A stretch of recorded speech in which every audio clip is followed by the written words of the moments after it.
Assalamualaikum warahmatullahi wabarakatuh. Bertemu lagi dengan saya, Rifki M. Huda. Pada kesempatan kali ini, saya akan membagikan sebuah kisah tentang sahabat Rasulullah Sallallahu Alaihi Wasallam. Seperti apa kisahnya? Mari kita simak di dalam video ini sampai selesai. Tapi sebelum lanjut, mari kita bangun channel ini dengan cara klik tombol subscribe, like videonya, dan aktifkan notifikasinya. Lalu bagikan kepada teman-teman kita agar teman-teman kita sama-sama mendapat manfaat dari channel ini.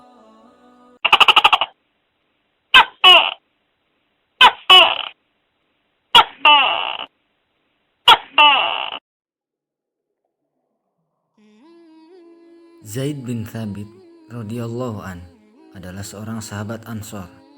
Ia memeluk Islam bersama keluarganya pada masa awal Nabi SAW hijrah ke Madinah. Saat itu ia berusia 11 tahun. Ia beruntung karena sebagai anak-anak ia secara khusus didoakan oleh Nabi SAW. Pada waktu terjadinya Perang Badar tahun 2 Hijriah, saat itu ia sedang berusia 13 tahun. Ia dibawa serta oleh ayahnya, tetapi Nabi SAW melarangnya ikut serta karena masih terlalu kecil dan tubuhnya juga kecil. Begitu juga ketika Perang Uhud, Nabi SAW masih melarang kelompok anak muda berkuda termasuk Zaid di dalamnya. Tetapi dua anak muda yang tubuhnya cukup kekar dan mempunyai keahlian, tentu Nabi SAW mengizinkannya, yakni Rafi bin Hudaiz dan Samurah bin Jundub. Keduanya berusia 15 tahun. Zaid bin Thabit sendiri baru terjun dalam pertempuran dalam perang Khandaq pada tahun ke-5 Hijriah. Setelah itu ia hampir selalu menyertai berbagai pertempuran yang dilakukan Nabi SAW. Sebagai anak muda, ia mendapat perhatian khusus oleh Rasulullah SAW.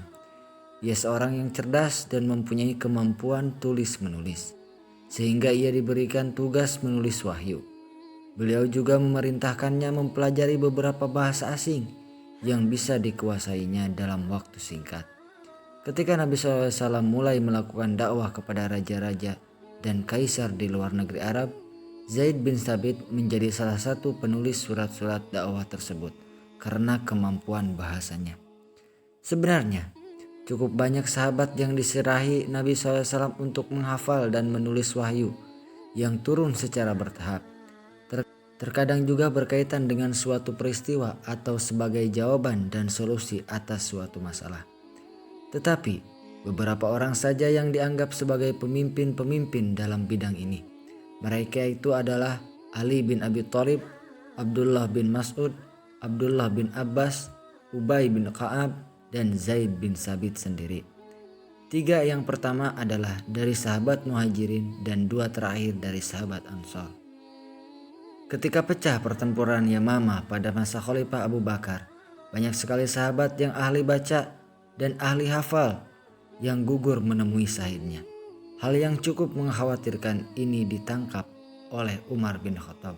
Segera saja menghadap Abu Bakar dan mengusulkan agar segera menghimpun Al-Quran dari catatan-catatan dan hafalan-hafalan para sahabat yang masih hidup. Tetapi Abu Bakar berkata tegas, "Mengapa aku harus melakukan sesuatu yang tidak pernah diperbuat Rasulullah SAW, yaitu bid'ah?" "Demi Allah, ini adalah perbuatan yang baik," kata Umar, agak sedikit memaksa. Abu Bakar masih dalam keraguan. Ia sholat istikharah dan kemudian Allah membukakan hatinya untuk menerima usulan Umar. Abu Bakar dan Umar bermusyawarah dan mereka memutuskan untuk menyerahkan tugas tersebut kepada Zaid bin Thabit. Ketika Zaid menghadap Abu Bakar dan diberikan tugas tersebut, reaksinya sama seperti Abu Bakar. Ia berkata, "Mengapa aku harus melakukan sesuatu yang tidak pernah diperbuat Rasulullah SAW, yakni bid'ah?" Abu Bakar dan Umar menjelaskan tentang keadaan yang terjadi dan bahaya yang mungkin bisa terjadi.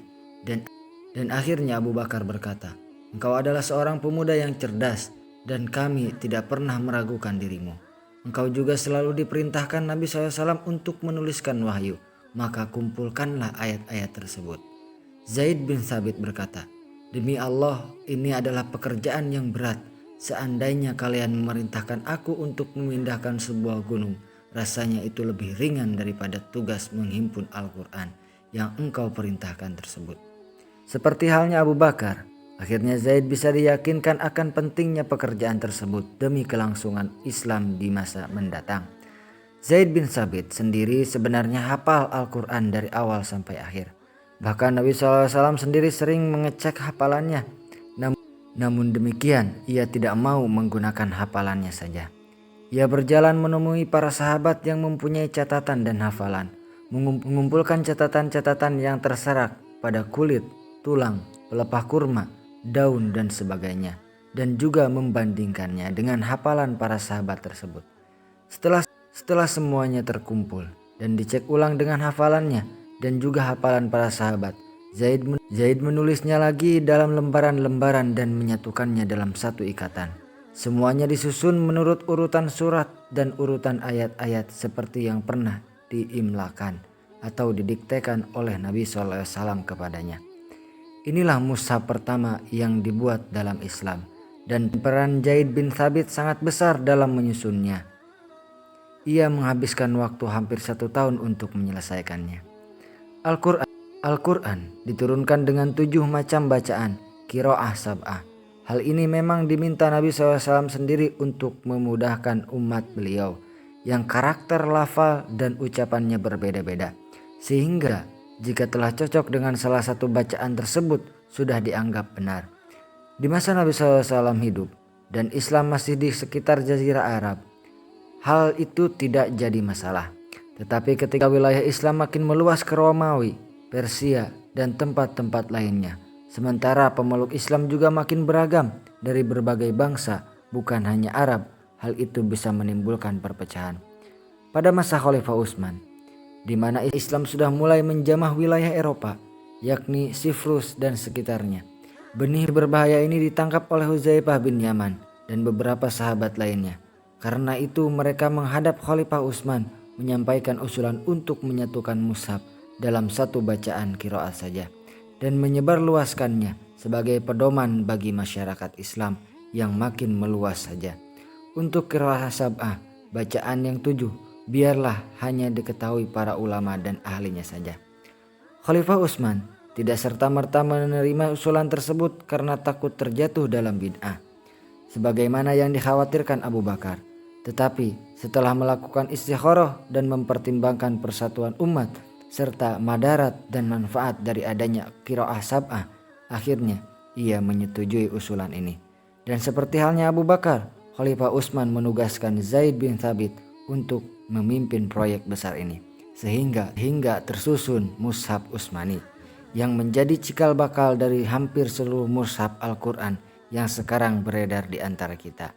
Sungguh kita semua berhutang jasa kepada Zaid bin Thabit. Subhanallah, Sobat Huda, tanpa perjuangan Zaid bin Thabit dalam mengumpulkan Al-Quran dan menulisnya, niscaya kita tidak akan tahu seperti apa tulisan Al-Quran, dan niscaya kita tidak akan pernah mengetahui apa itu Al-Quran. Sekian dari saya, wabillahi taufiq wal hidayah. Assalamualaikum warahmatullahi wabarakatuh.